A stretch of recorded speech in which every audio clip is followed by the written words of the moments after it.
can hear the brake pads rubbing on the disc. This is the best thing ever.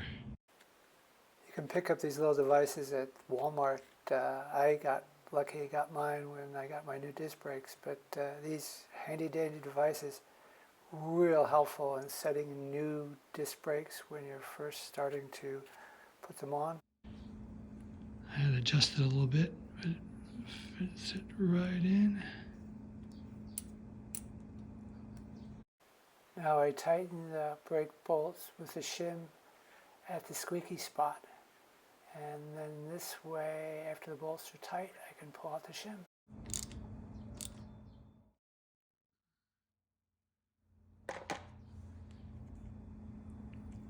Back out the shim.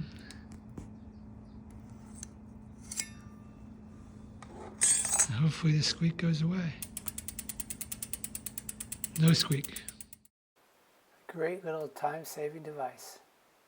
If you like this video, please hit the like button and subscribe. Thank you.